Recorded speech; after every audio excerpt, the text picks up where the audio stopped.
की शुरुआत करते हैं इस वक्त की बड़ी खबर के साथ। बिलासपुर के डीईओ पर एफआईआर दर्ज हुई है। बता दें आपको कि डीईओ टीकाराम साहू के खिलाफ ये एफआईआर दर्ज की गई है। एसीबी ने अनुपातहीन संपत्ति की धाराओं में एफआईआर दर्ज की है। छापेमारी के दौरान भारी मात्रा में कैश और गहने जब्त किए गए और एफडी और एलआईसी में लाखों रुपए के निवेश और संपत्तियों के पेपर भी जब्त किए गए हैं। रायपुर, बिलासपुर के ऑफिस और कवर्धा स्थित घर में ये कार्रवाई की गई है। तो एक बड़ा एक्शन यहाँ पर लिया गया है। बता दें कि बिलासपुर के डीईओ हैं जिन पर एफआईआर दर्ज की गई है। टीकाराम साहू के खिलाफ एफआईआर दर्ज की गई है। एसीबी ने अनुपातहीन संपत्ति की धाराओं में एफआईआर दर्ज की है।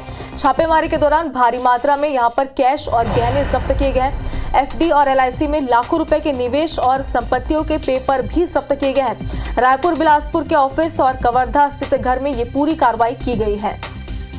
और ज्यादा जानकारी के लिए हमारे सहयोगी जितेंद्र थवैत हमारे साथ जुड़ गए। जितेंद्र, क्या है ये पूरा मामला, क्या कार्रवाई की गई, विस्तार से समझाइए। देखिए, बिलासपुर जिला शिक्षा अधिकारी टीआर साहू के खिलाफ अब यहाँ पर एसीबी ने एफआईआर दर्ज कर लिया है। दरअसल कल एसीबी ने टीआर साहू के कई ठिकानों पर छापेमार कार्रवाई की थी। जिस तरह से शिकायतें सामने आई थी, आय से अधिक संपत्ति का ये मामला था, अनुपातहीन संपत्ति का मामला था, जिस पर एसीबी की टीम ने कल तड़के छापामार कार्रवाई की थी, जिसमें बिलासपुर, कवर्धा, रायपुर अलग अलग ठिकानों पर यह कार्रवाई एक साथ की गई थी। इस दौरान बताया जा रहा है कि एसीबी को कई अहम दस्तावेज मिले हैं। भारी मात्रा में कैश, गहने और एफडी और एलआईसी में भी लाखों रुपए के निवेश के जो दस्तावेज है वो प्राप्त हुए हैं। लिहाजा अगर बात करें तो चल अचल संपत्तियों के कई पेपर भी जब्त किए गए हैं।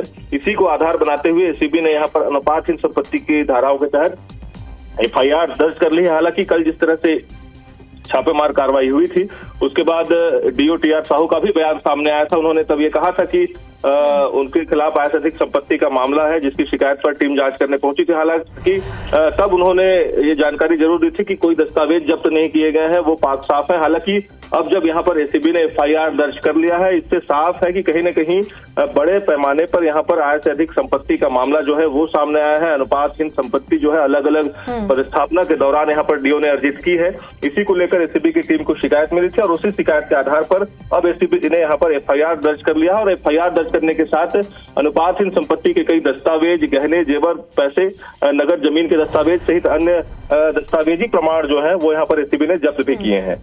चलिए जितेंद्र, तो एफआईआर दर्ज की गई, उस पूरे मामले पर आगे किस तरीके से एक्शन लिया जाता है, इससे लेकर अपडेट जरूर आपसे लेंगे। फिलहाल बहुत बहुत शुक्रिया आपका तमाम जानकारी के लिए।